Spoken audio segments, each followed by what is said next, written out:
High বন্ধুরা, অনেকদিন পর আজ বাড়িতে এলাম। চললাম মা। চলুন বাড়িটা দেখাই ভ্রমণ করে।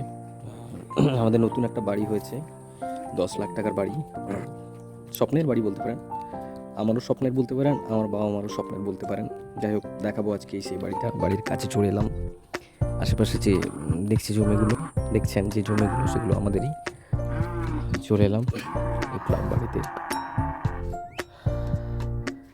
এই দেখুন, এই একটা রুম। এই রুমটা আমারও হতে পারে, আমার বাবা মারও হতে পারে, এখন জানি না, সিলেক্ট হয়নি। তো যেখানে দাঁড়িয়ে আছে সেখানে মানে দরজাকে বলা হয়। আর ওই দিকটা কিচেন হওয়ার পরিকল্পনা করেছি। এটা সিঁড়ি। এখন যে রুমটায় ঢুকবো সেটা একটা রুম, সেটাও ফিটিং হবে। এখনো ফিটিং হতে অনেক দেরি, অলরেডি 10 লাখ চলে গেছে। যারা যারা দেখছো ভিডিওটা তারা অবশ্যই কমেন্ট করে জানিও কেমন লাগলো। ফিটিংস হওয়ার পর আমি আবারও দেখাবো। তো চলুন সিঁড়িতে ওঠা যাক। উঠছি পা গনে গনে উঠছি।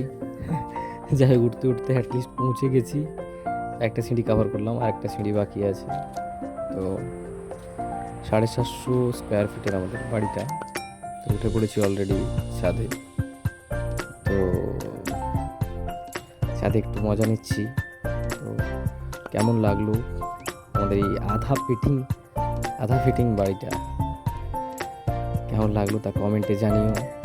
ভালো থেকো সবাই, আর মেহনত করো, ঘাম ঝরাও চেষ্টা করো।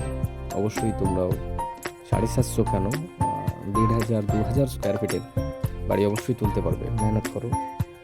সত্যি আমার বাবা একজন কঠোর পরিশ্রমী মানুষ, এবং আমিও। তো নিজের নাম আমি নিজে ফাটাবো না। যাই হোক, ভালো থেকো, লাভ ইউ অল।